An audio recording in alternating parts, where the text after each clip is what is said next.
మన తండ్రైన దేవుని నుండి ప్రభు అయిన క్రీస్తు యేసు నుండి కృపయు సమాధానము మీకు కలుగునుగాక. ఆమెన్. దేవుని యందు ప్రియమైన విశ్వాసులారా, స్నేహితులారా, ప్రభు నామంలో మీ అందరికీ శుభాలు తెలియజేస్తున్నాను. అప్పుడే అడ్వెంట్లో 4వ ఆదివారంలోనికి వచ్చాం. చాలా త్వరగా ఈ పండుగ నెలంతా గడిచిపోతుంది. సంవత్సరం అంతా ఎప్పుడెప్పుడు వస్తుందా అని వేచి చూస్తాం. అయితే చాలా త్వరగా ఈ దినాలు మన మీద నుంచి దొర్లిపోతూ ఉంటాయి. ఈ 4వ ఆదివారానికి మనం అడ్వెంట్ రీతిలో 4వ క్యాండిల్ ఆఫ్ లవ్, ప్రేమను సూచించే క్రొవ్వొత్తుని మనం వెలిగిస్తాం. మొదటి ఆదివారము నిరీక్షణ, 2వ ఆదివారము సమాధానం, 3వ ఆదివారము ఆనందం, 4వ ఆదివారము ప్రేమను గురించిన విషయాలు మనం మననం చేసుకుంటున్నాం. దేవుడు వెలుగై ఉన్నాడు, ఆయనలో చీకటి ఎంత మాత్రమును లేదు. Light is the source in God. దేవుని మూలం ఏంటి అని ఆలోచన చేస్తే దేవుడు వెలుగై ఉన్నాడు. అయితే వాక్యము దేవుడు ప్రేమయై ఉన్నాడు, ప్రేమయందు నిలిచి ఉండువాడు దేవుని యందు నిలిచి ఉన్నాడు. దేవుని వెలుగులో మనం నిలిచి ఉండలేం. We cannot stand the light of God. అందుకని సమీపింపరాని తేజస్సులో ఆయన మాత్రమే నివసిస్తూ ఉన్నాడని దేవుని వాక్యం సెలవిస్తూ ఉంది.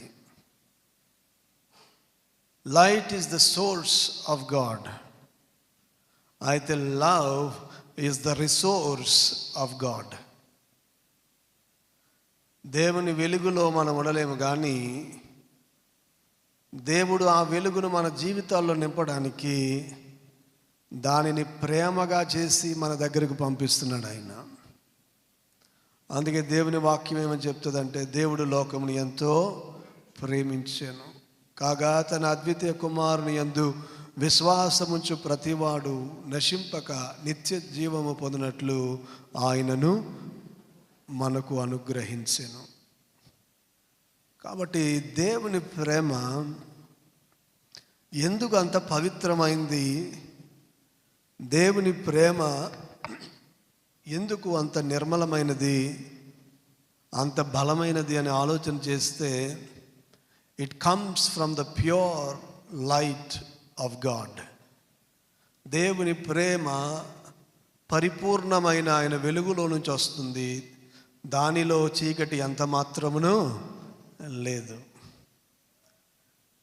దేవుని ప్రేమలో షేడ్స్ ఉండవు, ఎందుకంటే ఆయన వెలుగులో చీకటి ఎంత మాత్రమును లేదు. మానవ ప్రేమలో రకరకాల షేడ్స్ ఉంటాయి. అందరి పట్ల ఒకటే ప్రేమ ఉండదు మనకి. అన్ని వేళలా ఒకటే ప్రేమ ఉండదు. మన ప్రేమలో వెలుగు నీడలు ఉంటాయి. దేవుని ప్రేమ చాలా పవిత్రమైన ప్రేమ కావడానికి గల కారణం, అది చీకటి ఎంత మాత్రము లేని వెలుగై ఉన్న దేవునిలో నుంచి వస్తున్న ప్రేమ. కాబట్టి ఆ ప్రేమ చాలా గొప్పదని దేవుని వాక్యం మనకి జ్ఞాపకం చేస్తూ ఉంది. ఆ ప్రేమ కలిగి మనం జీవించాలంటే దేవుడే సహాయం చేయాలి. పరిశుద్ధాత్మ ద్వారా దేవుడు ఆయన ప్రేమను మన హృదయాల్లో కుమ్మరించడాన్ని బట్టే మనము ఆ ప్రేమలో నిలిచి ఉండగలమని ఈ సమయంలో మనం జ్ఞాపకం చేసుకోవాలి. ఈరోజు కొరకు మనకి ఇవ్వబడిన లేఖన భాగాలు మనం చూస్తే, ఫిలిప్పీలకు వ్రాసిన పత్రిక 4వ అధ్యాయం 4 నుండి 7 వచనాలు మనకివ్వబడ్డాయి. అయితే 9 వచనాల వరకు కూడా అదంతా ఒకటిగా మనం చూసినప్పుడు ఒక పరిపూర్ణమైన సత్యాన్ని మనం ధ్యానించగలుగుతాం. ఎల్లప్పుడూ ప్రభువునందు ఆనందించుడి, మరల చెప్పుదును ఆనందించుడి, మీ సహనమును సకల జనులకు తెలియబడనీయుడి, ప్రభువు సమీపముగా ఉన్నాడు, దేనిని గూర్చియు చింతపడుకుడి గాని ప్రతి విషయములోనూ ప్రార్థన విజ్ఞాపనముల చేత కృతజ్ఞత పూర్వకముగా మీ విన్నపములు దేవునికి తెలియజేయుడి. అప్పుడు సమస్త జ్ఞానమునకు మించిన దేవుని సమాధానము యేసుక్రీస్తు వలన మీ హృదయములకును మీ తలంపులకును కావలి ఉండును. సమస్త జ్ఞానమునకు మించిన దేవుని సమాధానం. ఒకసారి పాస్టర్ గారు వాక్యం చెప్పిన తర్వాత డోర్ దగ్గర నిలబడతారు కదా, అందరూ బయటికి వెళ్తూ విష్ చేస్తున్నారట. ఒక పెద్ద ఆవిడ పాస్టర్ గారితో అందంట, నాయన ఎంత అద్భుతంగా వాక్యం చెప్పావు నాయన. అలాగా అమ్మా అంటే అప్పుడు అందంట, నీ వాక్యం సమస్త జ్ఞానానికి మించిన దేవుని సమాధానం లేక ఎడతెగని దేవుని కృపలాగా ఉంది బాబు అన్నదంట ఆమె. ఈయన ఆలోచిస్తూ ఉన్నాడు, ఈవిడ నన్ను తిట్టిందా పొగిడిందా అని. ఆ తర్వాత అమ్మా మీరు ఇందాక ఏదో అన్నారు నాకు అర్థం కాలేదంటే ఆవిడ అన్నదంట, అంతసేపు వాక్యం చెప్పావు కానీ ఒక్క మొక్క అర్థం అవ్వలేదు బాబు, అందుకే సమస్త జ్ఞానానికి మించిన దేవుని సమాధానం లాగా ఉంది. మరి ఆ తర్వాత ఇంకొకటి ఏదో అన్నావు కదమ్మా, అదేంటమ్మా ఎడతెగని దేవుని కృప ఆపుతాం అనుకుంటే ఎంతకీ ఆపవే, ఎడతెగని దేవుని కృపలాగా చెప్తానే ఉన్నావు బాబు అని అన్నదంట. ప్రియమైన వాళ్ళరా, చాలాసార్లు పాస్టర్ గారు చాలా మంచి వాక్యం చెప్పారు అంటారు కానీ ఏం చెప్పారో చెప్పమంటే మళ్ళీ తిరిగి చెప్పే పరిస్థితి ఉండదు. దేవుని సమాధానం ప్రతి పరిస్థితిలో దేవుడు మనకు అనుగ్రహించడానికి ఇష్టపడుతున్నాడు. సమస్త జ్ఞానానికి మించిన దేవుని సమాధానం అంటే అర్థం ఏంటంటే కారణం లేని సమాధానం, కారణం లేని ఆనందం దేవుని నుంచి మనం పొందుకుంటాం. లోకరీతిగా ఆనందం ఉంటే సంతోషంగా ఉన్నట్టు, ఎందుకు సంతోషంగా ఉన్నావంటే ఏదో కారణం చెప్పడానికి ఉంటుంది. లాభం వచ్చిందనో, కలిసి వచ్చిందనో, బంధువులు వచ్చారనో ఏదో కారణం ఉంటుంది. దేవునిలో ఆనందానికి కారణం చెప్పమంటే దానికి కారణము ఉండాల్సిన అవసరం లేదు. అందుకే అన్ని వేళలా మనం దేవునిలో ఆనందించగలం. మన ఆనందానికి కారణం ఉంటే అన్నిసార్లు ఉండదు కదా. మంచి కారణం ఉన్నప్పుడు ఆనందం ఉంటుంది, లేనప్పుడు ఆనందం పోతుంది. కానీ ప్రభువునందు ఆనందించడానికి కారణం ఉండాల్సిన అవసరం లేదు. అందుకే it is always a surprising Joy. ఈ మధ్య కూడా జ్ఞాపకం చేశాను మీకు, సిఎస్ లెవిస్ అనే రచయిత సర్ప్రైజ్డ్ బై జాయ్ అని చక్కని పుస్తకాన్ని రాశాడు ఆయన. ఆత్మ విషమై దీనులైన వారు ధన్యులు, దేవుని రాజ్యము వారిది అని ధన్యతలు ఉన్నాయి కదా. ఈ ధన్యతలకు వాడిన గ్రీకు మాట ఏంటంటే మకారియోస్. మకారియోస్ అంటే ఏంటంటే ఆ ధన్యకరమైన జీవితం అంటే ఏంటి అని అంటే వివరించలేని ఆనందముతో కూడుకున్న జీవితం, చెప్పలేని ఆనందముతో కూడుకున్న జీవితం. నిజంగా నువ్వు దేవుని యందు ఉన్నావా, దేవునిలో జీవిస్తున్నావా, నీవు ధన్యుడివి. ఎందుకు ధన్యత అంటే, ఎందుకు ధన్యులం అంటే, మనం సాధారణంగా ధన్యులని ఎవరిని అంటామంటే బాగా డబ్బులున్న వారినో, బాగా ఘనత ఉన్న వారినో, బల ప్రభావంలో కలిగిన వారినో, ఏ కష్టము ఏ నష్టము లేకుండా మీకేంటండి హాయ్ ధన్యులు మీరు అంటాం. కానీ దేవుని వాక్యంలో ధన్యత అంటే ఇలాగ కారణాలు ఉండబట్టి ధన్యత కాదు. మకారియోస్ అంటే అసలు సంతోషంగా ఉండడానికి ఎందుకున్నామో చెప్పలేకపోయే స్థితి, అది చాలా ధన్యకరమైన స్థితి. ఎంత కష్టం ఉన్నా, ఎంత ఇరుకున్నా, ఎంత ఇబ్బంది ఉన్నా ఇంకా చెదరని విశ్వాసము కలిగి దేవునిలో నెమ్మది కలిగి జీవించే స్థితి, అది సమస్త జ్ఞానానికి మించిన దేవుని సమాధానమునకు సంబంధించిన స్థితి. ప్రియమైన వారలారా, దేవుడు అటువంటి విషయాలతో నిన్ను నన్ను ఆశీర్వదించాలని ఆయన ఇష్టపడుతున్నాడు. అందుకనే ఈ రోజున మనం చదువుకున్న ఈ వాక్య భాగాల్లో పరిశుద్ధుడైన పౌలు ఈ క్రైస్తవ జీవితంలో ఉండే ఆనందం గురించి, ఈ క్రైస్తవ జీవితంలో ఉండే సమాధానం గురించి, ఈ క్రైస్తవ జీవితంలో ఉన్న ధన్యత గురించి చాలా గొప్పగా వివరిస్తున్నాడు. ఆయన ఆనందం కొరకు చెప్తున్నాడని చాలా మంచి స్థితిలో ఉన్నాడు అనుకోకండి. ఆయన చెరసాలలో ఉండి ఈ పత్రిక వ్రాస్తున్నాడు. ఆయన చెరసాలలో ఉన్నాడని సంఘ పెద్దలు ఆయన దగ్గరికి వెళ్ళారు ఓదారుద్దామని. ఆయన అంటున్నాడు, నేను బాగానే ఉన్నాను, మీరెందుకు ఇలా దిగాలుగా పెట్టారు ముఖం? ఆనందించండి, ప్రభువునందు ఆనందించండి. నాకు ఈ సంఖ్యలు వచ్చినాయా, సువార్త ఇంకా ప్రబలడానికే నాకు ఈ సంఖ్యలు వచ్చినాయి. ఈ సంఖ్యలు నన్ను బంధించగలవు కానీ దేవుని సువార్తను బంధించలేవు. ఆనందించండి, మరలా చెప్పుదును, ప్రభువునందు ఆనందించండి అని వారిని బలపరిచి ఆయన పంపిస్తున్నాడు. ప్రియమైన వారలారా, ఈ క్రిస్మస్ దినాల్లో ఆనందం సహజం, కారణం చెప్పగలం.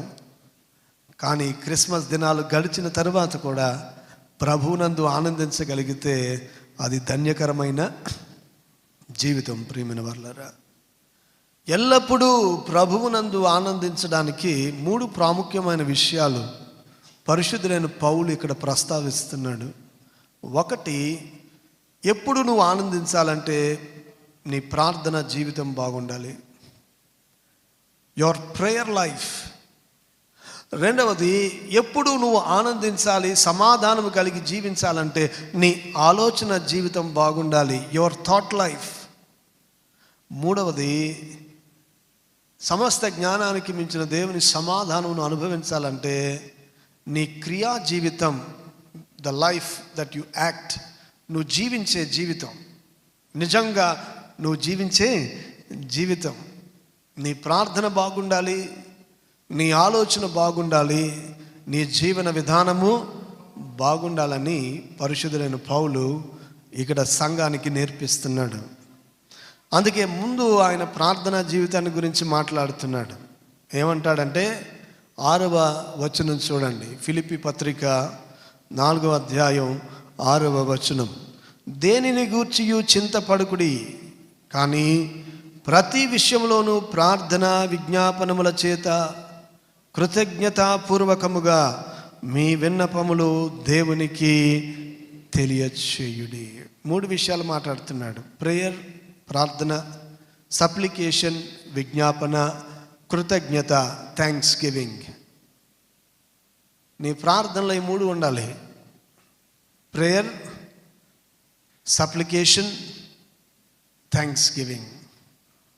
ప్రార్థన అంటే దేవుని దగ్గర నిన్ను ఉంచేది, కట్టి ఉంచేది. సప్లికేషన్ తర్వాత, ప్రేయర్లో సప్లికేషన్ ఉంది, థ్యాంక్స్ గివింగ్ ఉంది. చాలాసార్లు ప్రార్థన చేస్తున్నప్పుడు చాలా డిస్ట్రాక్షన్ మనకు వస్తుంది. నేను యవనస్తుడిగా ఉన్నప్పుడు ఈ ప్రార్థన డిస్ట్రాక్షన్ లేకుండా చేయడానికి ఒక చిట్కా నేర్చుకున్నాను నేను. అది మీకు కూడా చెప్పడానికి ఇష్టపడుతున్నాను. ప్రేయర్, ప్రార్థన మెట్లు ఎలా ఉండాలంటే ఇది గుర్తుపెట్టుకోండి, ACTS, యాక్ట్స్. ACTS. ప్రార్థన ప్రారంభించినప్పుడు ముందు అడోరేషన్, ప్రభువుని కనపరుస్తూ, ప్రభువుని స్తుతిస్తూ, ప్రభువుని ఆరాధిస్తూ. అంతేగాని ప్రార్థనకి కూర్చున్న వెంటనే, మోకరించిన వెంటనే లిస్ట్ చెప్పేయకూడదు దేవుడికి. First of all, you need to orient your life in the presence of God. You need to B planted in the presence of, దేవుని సన్నిధిలో నాటబడిన అనుభవం మనకు ఉండాలి. చాలా ఆలోచనలు ఉంటాయి, మనల్ని ఒత్తిడికి గురి చేసేవి చాలా ఉంటాయి, మనల్ని కలిచివేసేవి చాలా ఉంటాయి. వీటన్నిటిని ప్రక్కన పెట్టి ముందు దేవుడిని స్తుతించగలిగితే వెంటనే నీ చుట్టూ ఉన్న వాతావరణం మారుతుంది. You experience the calm of God. దేవుని నెమ్మది. You experience the presence of God. దేవుని సన్నిధిని నువ్వు అనుభవిస్తావు. నీ హృదయం పైకెత్తబడిన అనుభవాన్ని నువ్వు నీ చేతులు ఎత్తడం, నీ హృదయాన్ని పైకెత్తడం, నీ జీవితాన్ని ఎత్తి దేవుని ఎదుట నీవు పట్టుకొని ఉంచడం. This is adoration. మొదటి మెట్టు అది ప్రార్థనకి. ప్రియమైన వాళ్ళరా, ఆ మెట్టు అప్పుడు దేవుడు మాట వినగలిగిన స్థితి, దేవుని ఎదుట మన హృదయాన్ని ఆవిష్కరించగలిగిన స్థితి మనకు ఉంటుంది. అందుకని నీ ప్రార్థనా జీవితం ఎలాగుందో చాలా చాలా ప్రాముఖ్యం. మనం అన్ని విషయాల కన్నా ఎక్కువగా దేవుని ఎదుట చిన్నబోయే విషయం ఏంటంటే, ఎంత నా ప్రార్థనా పరులైనప్పటికీ no saint has prayed enough. ఏ పరిశుద్ధుడు కూడా తగినంత ప్రార్థన ఇప్పటి వరకు చేయలేదు. ప్రార్థన విషయంలో మనం ఎప్పుడూ కూడా తక్కువే ప్రియమైన వాళ్ళరా. అందుకనే ముందు అడరేషన్, ఆ తర్వాత దేవుని సన్నిధిలో కన్ఫెషన్, మన యొక్క పాపములు దేవుని ఎదుట ఒప్పుకోవడం ప్రతి దినము. అంటే దీనికి ఏం కావాలంటే, ఈ కన్ఫెషన్ అనేది నోటితో చేసేది కాదు. It is Christian disposition, it is Christian attitude. దేవుని ఎదుట మన వైఖరిని తెలియజేస్తుంది. ఎప్పుడైతే నీ పాపాల కొరకు నిజంగా నువ్వు పశ్చాత్తాపపడతావో, నాయన నేను గుర్తెరుగుతున్న పాపాలు కొన్ని, నేను గ్రహించలేకపోతున్నవి కొన్ని, ఏ ఏ విషయాల్లో నేను నీకు ఆయాసకరంగా ఉన్నానో నాకు తెలియదు ప్రభువా, కాబట్టి వాటిని నాకు చూపించండి అని పశ్చాత్తాప హృదయంతో దేవుని సన్నిధిలో మనం ఉన్నప్పుడు కన్ఫెషన్ అనేది చాలా చాలా. అందుకనే విరిగి నలిగిన హృదయమును ఆయన అలక్ష్యము చేయడు. మొదటిగా ప్రభువుని స్తుతించడం, రెండవదిగా నీ హృదయాన్ని దేవుని సన్నిధిలో కొమ్మరించుకోవడం, మూడవది అప్పుడు థ్యాంక్స్ గివింగ్. అప్పటికే నువ్వు పొందుకున్న మేళ్ళ కొరకు, ఇంకా నువ్వు సజీవంగా ఉన్నందుకు, ఇంకా బయటికి వెళ్ళిన నీ బిడ్డలు, నీ కుటుంబం మరలా ఇంటికి చేరినందుకు, అప్పటి వరకు దేవుని దగ్గర నుంచి నువ్వు అనుభవించిన ప్రేమ కొరకు, సంరక్షణ కొరకు, దేవుని దగ్గర నుంచి నువ్వు పొందుకున్న క్షమాపణ కొరకు, దేవుని దగ్గర నుంచి నువ్వు పొందుకుంటున్న ఆనందం కొరకు, సమాధానం కొరకు నువ్వు దేవునికి కృతజ్ఞత చెల్లించాలి. ఆ తరువాత సప్లికేషన్. అప్పుడు నీ చెట్టాయిపు సప్లికేషన్. ఇది క్రైస్తవ ప్రార్థన జీవితం విధానం. అందుకనే ఈ విషయాలు పరిశుద్ధుడైన పౌలు మొదటి అధ్యాయంలో రాయలా. చూడండి, ఈ ప్రార్థనా జీవితం ఉండడానికి ఆయన ముందు మొదటి అధ్యాయం అంతా కూడా ఏక మనస్సు గురించి మాట్లాడతాడు. ఆయన ఏక మనస్సు. మొదటి అధ్యాయం చూడండి, 27-28 వచనాలు. నేను వచ్చి మిమ్మును చూచినను రాకపోయినను మీరు ఏ విషయములోను ఎదురించు వారికి బెదరక అందరూ ఒక్క భావముతో సువార్త విశ్వాస పక్షమున పోరాడుచు ఏక మనస్సు గలవారై నిలిచి ఉన్నారని నేను మిమ్మల్ని గూర్చి ప్రార్థన చేయాలంటే ఏక మనస్సు, ఏక భావము చాలా చాలా ప్రాముఖ్యం. వన్ హార్ట్, ఏక మనస్సు, ఏక భావం, ఒకే ఒపీనియన్, ఒకే హార్ట్ ఉండాలి. దేవుడు సంఘంగా మనం చేసే ప్రార్థన వినాలంటే మనందరికీ ఏక మనసు, ఏక, అంతకంటే ఎక్కువగా దేవుని మనసెరిగి we need to align with the mind of God. దేవుని మనసెరిగి, దేవుని హృదయం ఎరిగిన ప్రార్థన మనం చేయడం చాలా చాలా ప్రాముఖ్యం. 2వ అధ్యాయంలో అంటాడు, క్రీస్తు యేసుకు కలిగిన ఈ మనస్సు మీరును కలిగి ఉండండి. మనందరం మనసు కలిగి ఉండడమే కాదు, అసలు క్రీస్తు యేసుకు కలిగిన మనసు మీరు కూడా కలిగి. These are all ingredients for prayer. నీ ప్రార్థనా జీవితం పరిపూర్ణంగా ఉండాలి అని అంటే ముందు ఇవన్నీ మనం సరిచూసుకోవాలి. 3వ అధ్యాయంలో ఆయన అంటాడనమాట, నేను ఆయన పొందులాగున, ఆయన బలమును పొందులాగున నేను సమస్తము నష్టముగా ఇవన్నీ చెప్పిన తర్వాతే ఆ తర్వాత చివరగా ఆనందించండి, ప్రభువునందు ఆనందించండి అని చెబుతూ ప్రార్థన జీవితాన్ని గురించి ఆయన మాట్లాడుతున్నాడు. అప్పుడు సమస్త జ్ఞానమునకు మించిన దేవుని సమాధానము యేసుక్రీస్తు వలన మీ హృదయములకును మీ తలంపులకును కావలి ఉండును. కానీ ముందు ప్రార్థనా జీవితం గురించి మాట్లాడాడు ఆయన. ఆ తర్వాత అంటున్నాడు 8వ వచనంలో, ఫిలిప్పీ పత్రిక 4వ అధ్యాయం 8వ వచనంలో, మెట్టుకు సహోదరులారా, ఏ యోగ్యత అయినను మెప్పైనను ఉండిన ఎడల, ఏవి సత్యమైనవో, ఏవి మాన్యమైనవో, ఏవి న్యాయమైనవో, ఏవి పవిత్రమైనవో, ఏవి రమ్యమైనవో, ఏవి ఖ్యాతి గలవో వాటి మీద ధ్యానముంచుకొనుడి. వాటి మీద జ్ఞానం. సో నీ మనసు ఎలాగుంది? ముందు నీ ప్రేయర్ లైఫ్ బాగుండాలి, ఆ తరువాత నీ థాట్ లైఫ్ బాగుండాలి, నీ ఆలోచన విధానం సరిగ్గా ఉండాలి. ద్విమనస్సు ఉండడానికి వీలు లేదు. దేనిని గురించి చింతించకండి అన్నాడు కదా. ఆ చింతించకుడు అనే మాటలో 2 అర్థాలు ఉన్నాయి. ఎప్పుడు మనం చింతిస్తామంటే when we are pulled in 2 different directions. అంటే నీ మనసు 2 వ్యతిరేకమైన దిశలుగా లాగబడుతున్నప్పుడు, ఒకవైపు దేవుని వైపు, ఇంకొకటి లోకము వైపు, 2 ఆలోచనల మధ్య నువ్వు ఇరుకున పడి ఉన్నప్పుడు, అందుకే డు నాట్ బీ యాంగ్షియస్ అనే మాట కొన్ని ఇంగ్లీష్ ట్రాన్స్లేషన్స్లో ఉంటుంది. చింతింపకుడు అంటే do not be anxious. Anxiety అనేది ఎప్పుడు వస్తుంది మనకంటే 2 విషయాల మధ్య నీ మనస్సు అటు ఇటు కొట్టుమిట్టులు ఆడుతూ ఉంటే అప్పుడు నీకు ఒత్తిడి పెరుగుతుంది జీవితంలో. నీ సమాధానాన్ని, నీ సంతోషాన్ని నీవు కోల్పోతావు. అందుకనే ఏక మనస్సు, ఏక భావము, ఏక తాత్పర్యం, ఒక్కదాని అందే లక్ష్యం ఉంచచ్చు. వెనుకున్న వాటిని మరచి ముందున్న వాటి కొరకు నేను వేగిరపడుతున్నాను అని అంటాడు. ప్రియమైన వారులారా, నీ ఆలోచన జీవితం. అలాగే వరి అనే మాట ఏంటనంటే స్ట్రాంగిల్డ్ అనమాట. అంటే పీక నొక్కేస్తే ఎలా ఉంటుంది? ఉక్కిరి బిక్కిరి అయిపోతాం కదా. ఈ చింత అనేది ఎందుకు వస్తుందంటే 2 ఆలోచనల మధ్యన నలిగిపోవడం వల్ల వస్తుంది. అది ఎలాగ మారుతుంది అని అంటే పీక బిగిసిపోయేటట్టుగా ఉచ్చులాగా అది నీకు మారిపోతుంది. ప్రియమైన వాళ్ళారా, ఈ లోకంలో ఈ పరిస్థితిని మనం తప్పించుకోవాలి అని అంటే ముందు నీ ప్రార్థన జీవితం బాగుండాలి, ఆ తర్వాత నీ ఆలోచన జీవితం బాగుండాలి. ప్రార్థన చేసినప్పుడే కాదు, ప్రార్థన నుంచి బయటకు వచ్చిన తర్వాత కూడా నీ ఆలోచన జీవితం.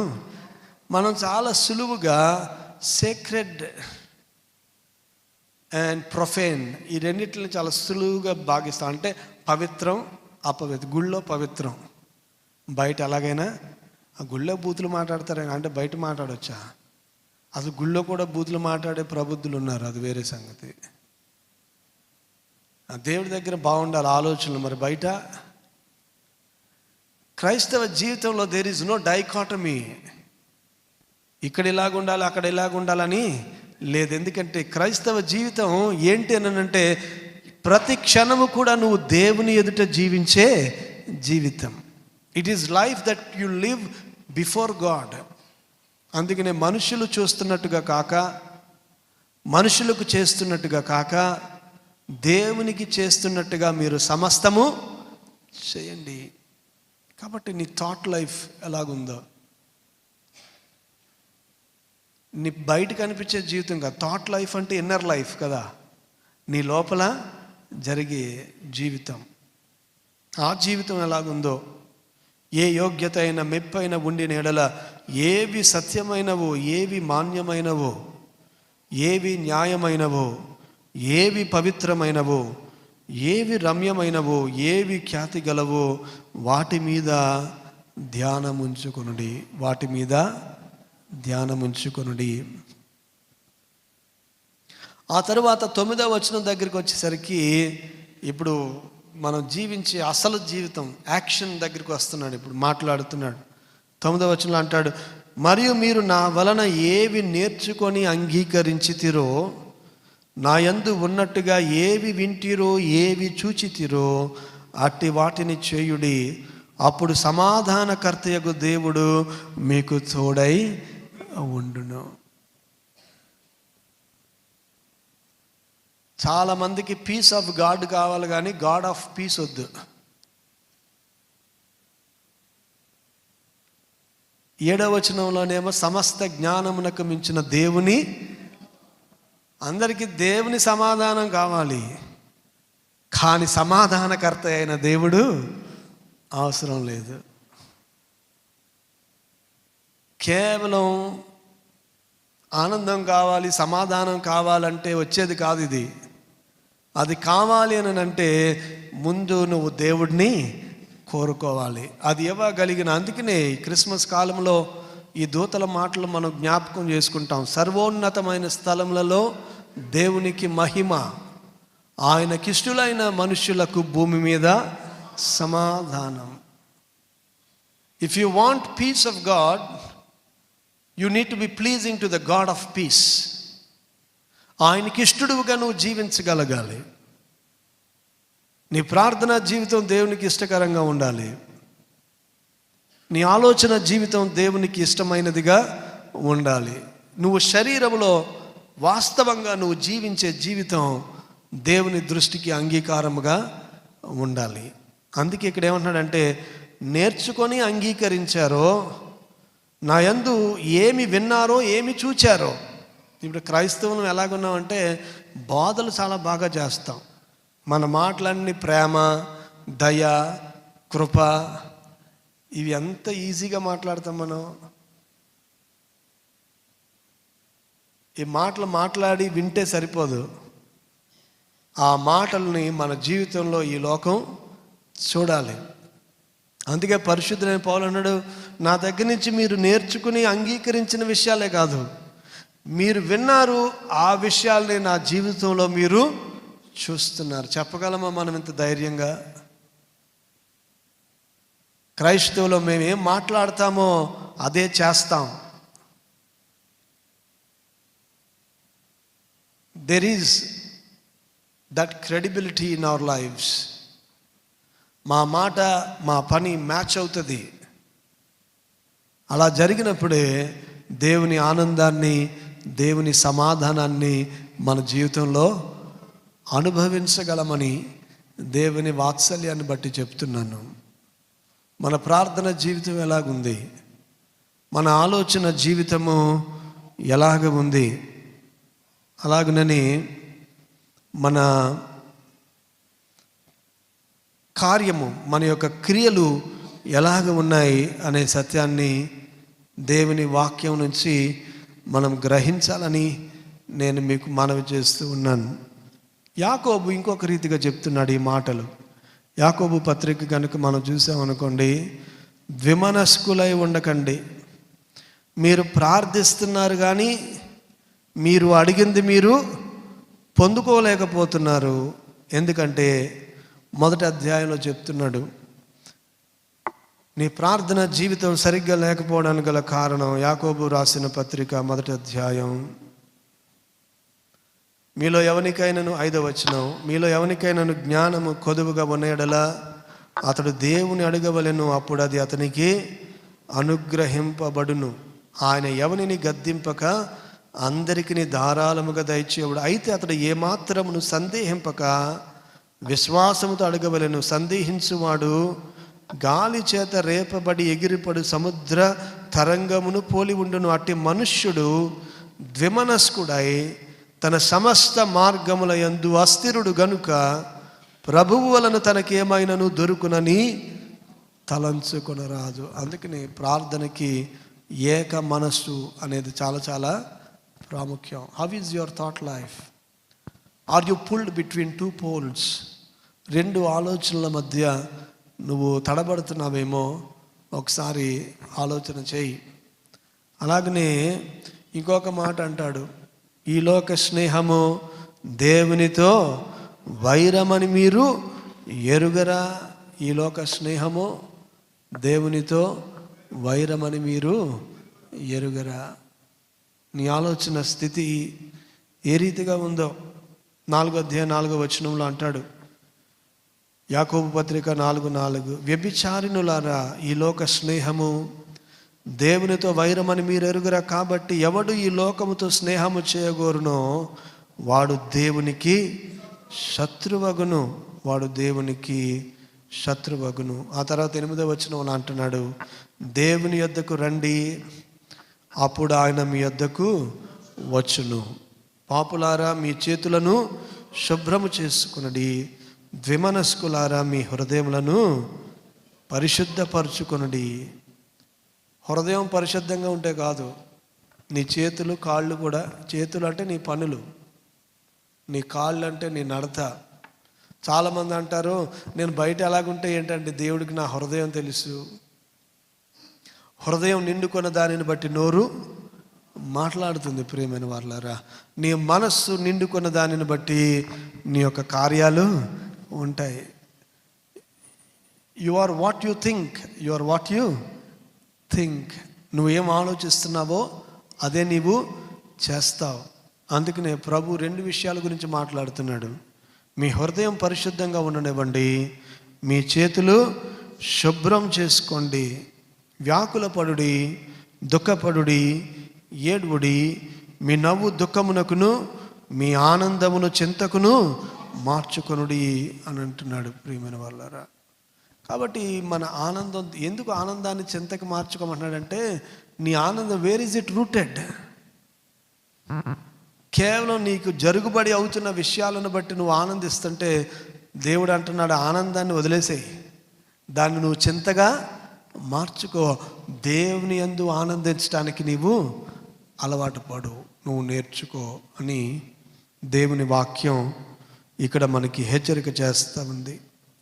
మనకన్నీ సగం సగమే ఇష్టం. సగమే మనం చేయడానికి ఇష్టపడతాం. ఇక్కడున్న మాట చూడండి, 7వ వచనం, 4వ అధ్యాయం 7వ వచనం. కాబట్టి దేవునికి లోబడి ఉండుడి, అపవాదిని ఎదురించుడి, అప్పుడు వాడు మీ యొద్ద నుండి. మనకి రెండోదే ఇష్టం. యేసు రక్తమే జయం, అపవాది క్రియలకు లయం. మనం ఎంతసేపు ఏంటంటే అపవాదిని ఎదిరించాలి. కానీ ఆ ముందు మాట, మీరు దేవునికి లోబడి ఉండండి. ఎక్కడెక్కడ లోబడాలి? ఇన్ యువర్ ప్రేయర్ లైఫ్, నా చిత్తము కాదు నాయనా నీ చిత్తమే. ఇన్ యువర్ థాట్ లైఫ్, క్రీస్తు యేసుకు కలిగిన మనస్సు మనం కూడా కలిగి ఉండాలి. ఇన్ యువర్ రియల్ యాక్షన్స్, నువ్వు చేస్తున్న పనులు, వీటన్నిటిలో నువ్వు దేవునికి లోబడి ఉండి అప్పుడు అపవాదిని ఎదిరించండి, వాడు మీ యొద్ద నుండి పారిపోవును. అప్పుడు సమస్త జ్ఞానమునకు మించిన దేవుని సమాధానం. ఆయన ఈ లోకానికి ఎందుకు వచ్చాడు? అపవాది క్రియలను లయపరచుటకే మనుష్య కుమారుడు ఈ లోకమునకు వచ్చెను. నీ జీవితంలో అపవాది యొక్క కార్యాలను లయం చేయడానికి ఆయన వచ్చాడు. ప్రియమైన వారలారా, ఈ లోకంలో అపవాది ఆల్రెడీ ఆయన విజయాన్ని సాధించాడు. అపవాది యొక్క తల శిలువ మీద చితకగొట్టబడింది, తోక మాత్రం ఆడిస్తున్నాడు. ఆయన అనుగ్రహించే బలముతో నువ్వు విజయం సంపాదించాలని దేవుడు నీ గురించి ఆలోచన కలిగి ఉన్నాడు. అయితే మన ప్రార్థన జీవితం ఎలాగుంది? మన ఆలోచన జీవితం ఎలాగ ఉంది?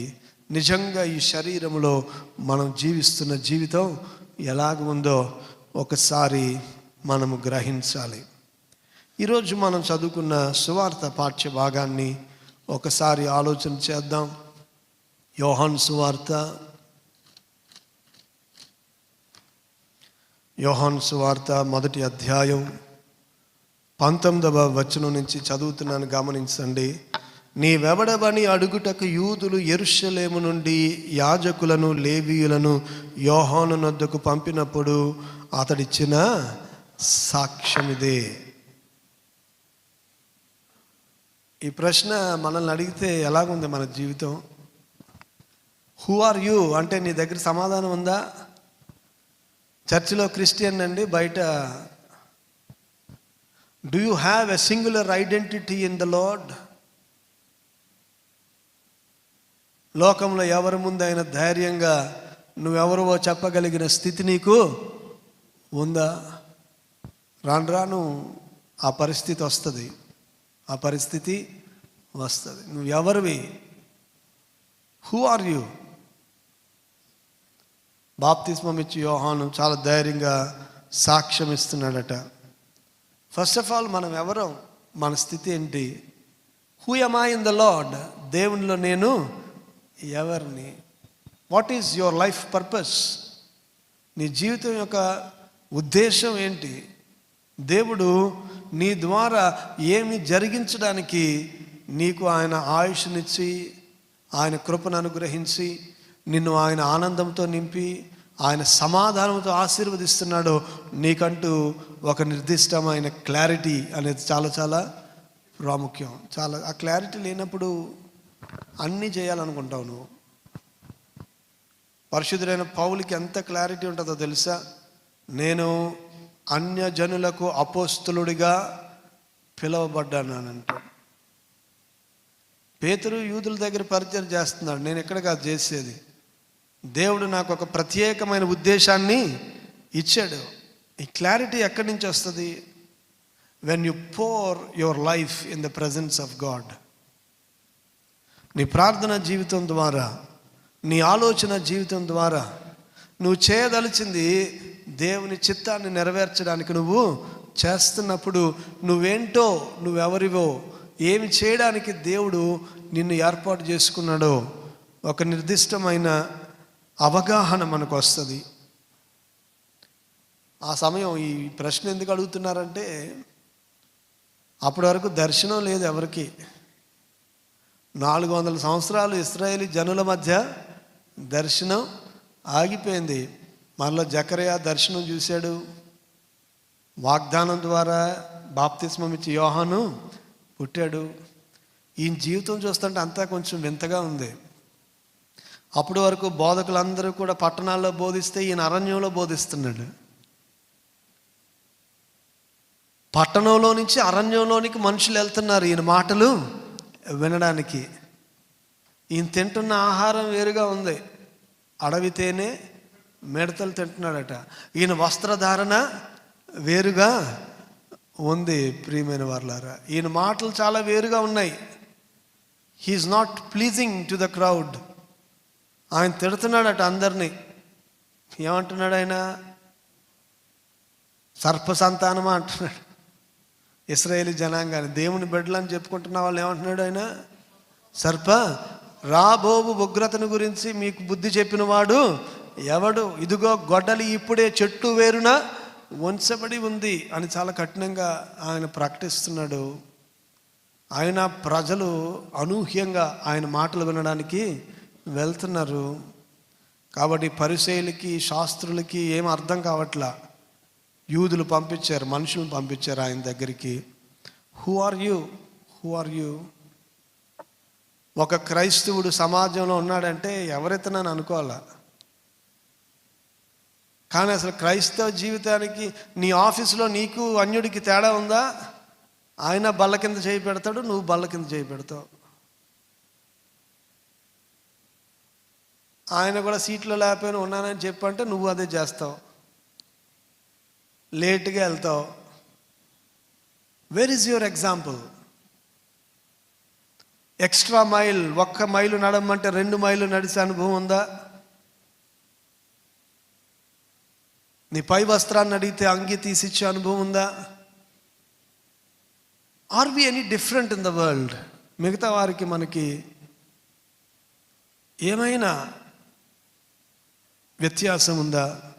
ప్రియమైన వారలారా, ఎందుకు బాప్తిస్మం ఇచ్చి యోహాన్ని నువ్వు ఎవరు అని అడిగారు అని అంటే, నువ్వు క్రీస్తువా అని అడిగారు అని అంటే, క్రీస్తేమో అన్నట్టుగా ఉన్నాడంట. ఎంత గొప్ప విషయం అండి ఇది.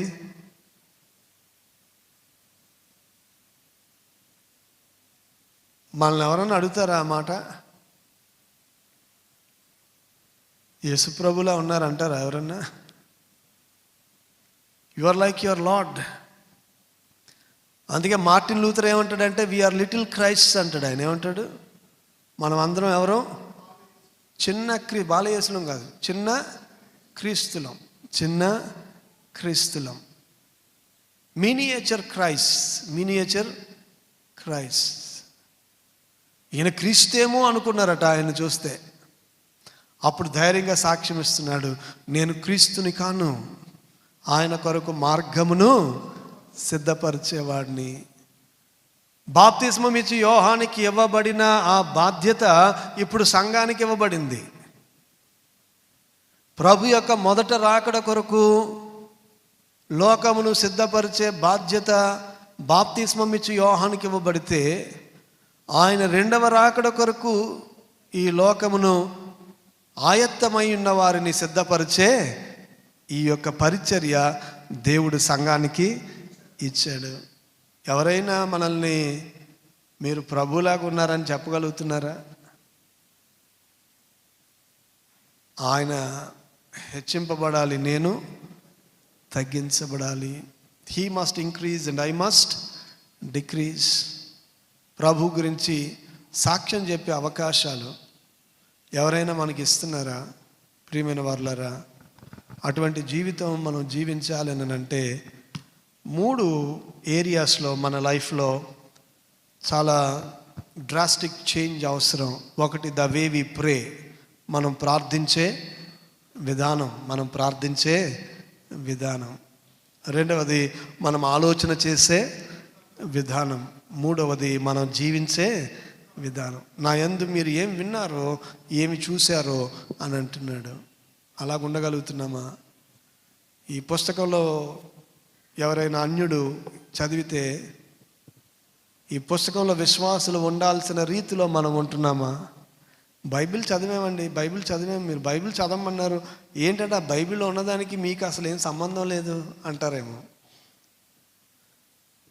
ఎవరికైనా బైబిల్ చదవమని ఇప్పుడు అర్థమైందండి మీరు ఎందుకు అలా ఉంటారో, అంత పర్ఫెక్ట్గా ఉంటారో అన్నట్టుగా మన జీవితాలు ఉంటున్నాయా?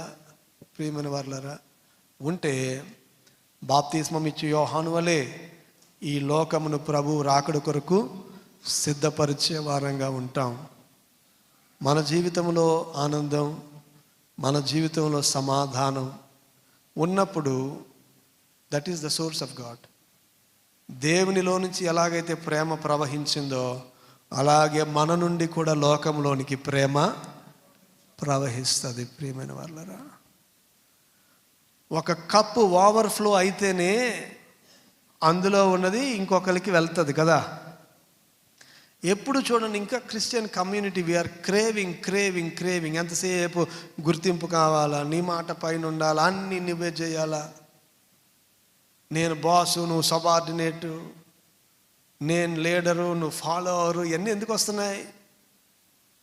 మనలో నుంచి నింపుదల లేదు, ఆత్మీయత లేదు. You are not filled. ఎప్పుడైతే దేవుని ఆనందముతో, దేవుని సమాధానముతో ఎప్పుడైతే మనం నింపబడతామో మనలో నుంచి ప్రవహించేది ఏంటనంటే, చూడండి, నీ ఆనందం ఇంకొకరికి వెళ్ళదు.